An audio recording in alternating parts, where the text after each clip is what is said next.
related question, Eloy Jimenez, do you have an update on his health right now? Had some improvement coming in, starting the treatments, but will not be available tonight, and we'll keep our fingers crossed for the weekend. Vinny? Tony, obviously, a big acquisition today of Craig Kimbrel. What does that do for your bullpen? And I mean, adding a guy like that and Tepera as well. I mean, kind of bolstering the back end there for you guys. Well, it's a heck of a move by the front office. In addition to him and Tepera and Hernandez, I mean, that's just a reward to the players for the first half of busting it to be in this position. But I had the opportunity in Boston to be with Craig. Not only is he a legendary, historic kind of closer, but he's a great teammate, great person. We have a plan for how it's going to work. But until it gets communicated to him, I don't want to talk about it. But for sure, the obvious thing is the depth that it provides at the back end. And, especially when the hottest that we've been at times, it always raised the question, how far could you push Liam? It's not good because with this much season left and maybe hopefully October, you want to keep those key guys with arms fresh, and the depth that this adds to our bullpen is perfect. What sort of luxury is it to have two guys the caliber of Liam and Craig at your disposal? I think that, if it's a day when they're both available, you shorten the game. But there's a real other benefit I just discussed, maintaining health and strength through the last 2 months of play and hopefully October. That's another place where when a guy shouldn't pitch, he shouldn't pitch. And there have been days where Liam says, we talked about save only.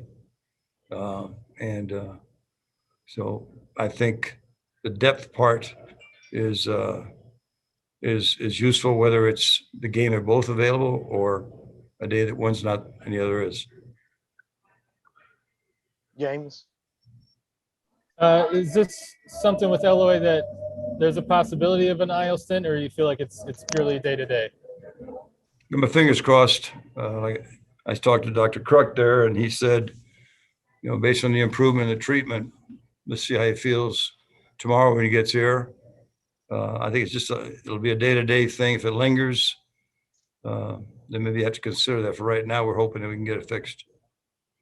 Hey, you mentioned there's been situations this season where it's been save only for Liam. Does it allow you more flexibility now, knowing that you kind of have two closer ninth inning caliber guys? Absolutely. You can play a game in the eighth where you're down a run, and you can use the depth to and then maybe you tie it or go ahead. So there's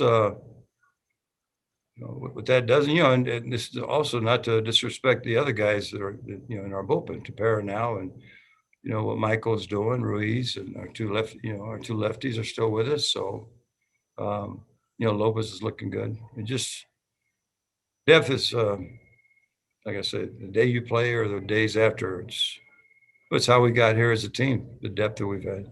I think you've spoken in the past about how the clubhouse kind of knows the front office is going to be aggressive and go for it. And that shows commitment. Does what they've done in the last 48 hours, does that reiterate everybody's kind of all in here?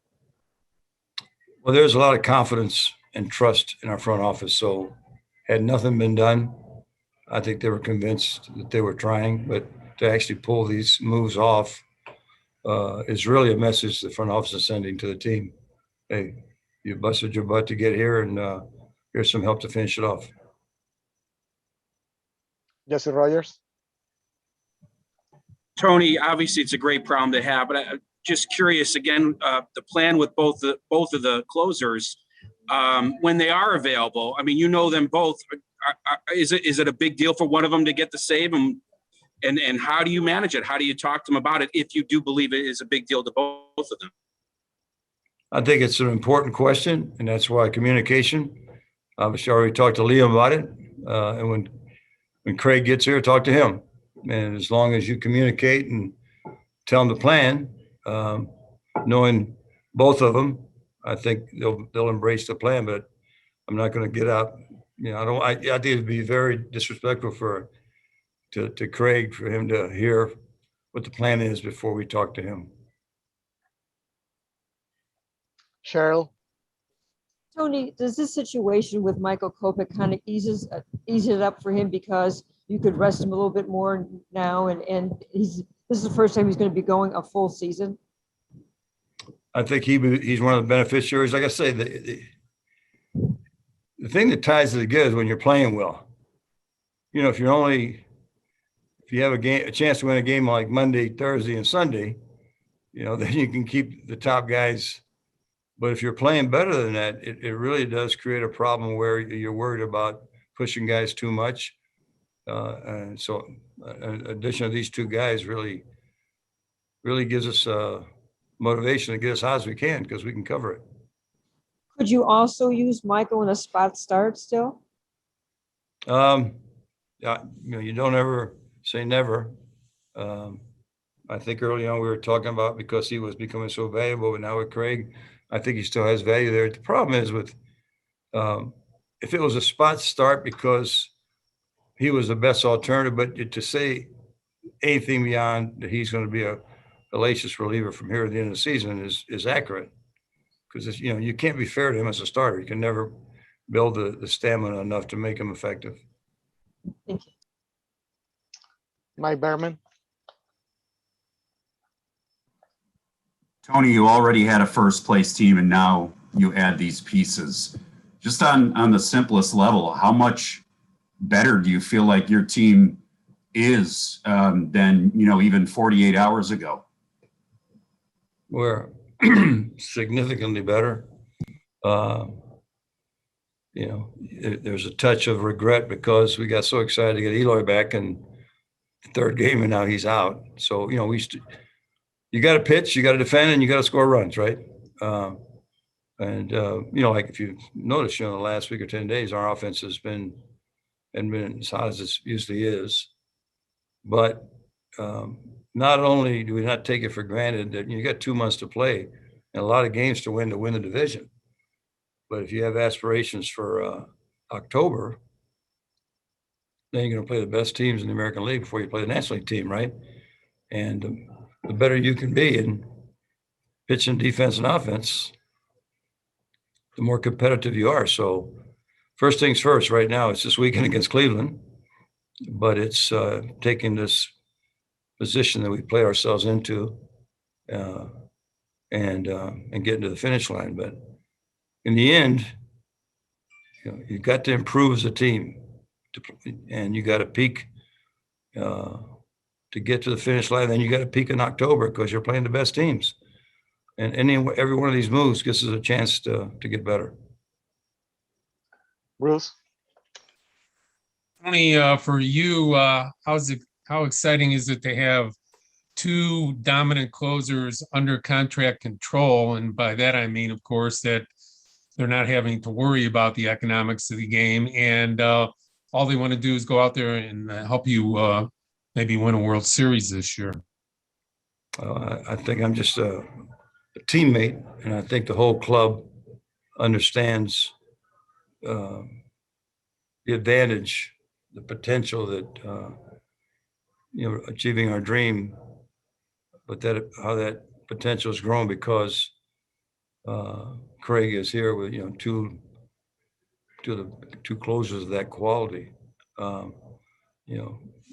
Craig has had a history. He's done it for a long time, and Liam's going to do it for a long time. So our team is really excited,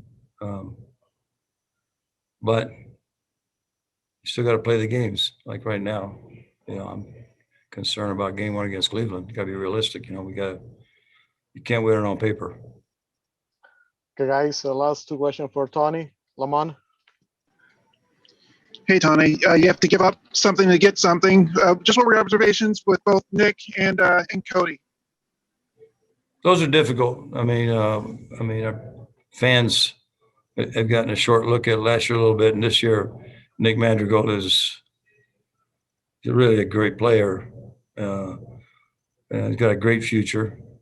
Cody is the right age. You got him under control. He's got tremendous potential. So, you know, it's the way he's supposed to make a trade. You know, both teams benefit, but difficult because both those guys, even Nick being hurt, has stayed close to our club. Cody's been with us until, you know, today the 30th.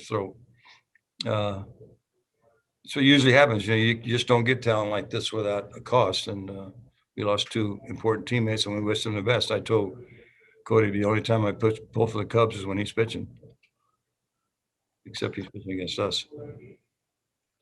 Last question for Tony. Jesse? Tony, you mentioned a little bit of a tough week at the plate. Looking at Cesar Hernandez's splits, he looks a little bit more dangerous as a right-handed batter. So in general, are you a little concerned about your team versus right-handed pitching? Or is that just a little bit of a slump? What's your thoughts going down the stretch versus righties? I'm good with us against righties. You know, I mean, first of all, if you got good right-hand hitters, they hit right-hand pitching. I mean, look at Houston, and you know, I mean, there's other teams that are basically right-handed, and they score runs. It's nice to have some left-hand balance. From what I've seen, I think Cesar is equally dangerous from both sides. Really looking forward to seeing him in person. I've seen him against us. You know, you're pulling so hard against him. You know, you don't watch as carefully. Now I'm pulling for him. So I just think that our right-handers hit right-handers, and we have a number of switch hitters. You know, with Moncada and Grandal and Lurie. So you know that really is talking about a staff, manager's delight is to have switch hitters because you can do a lot of things with them when that's on your side.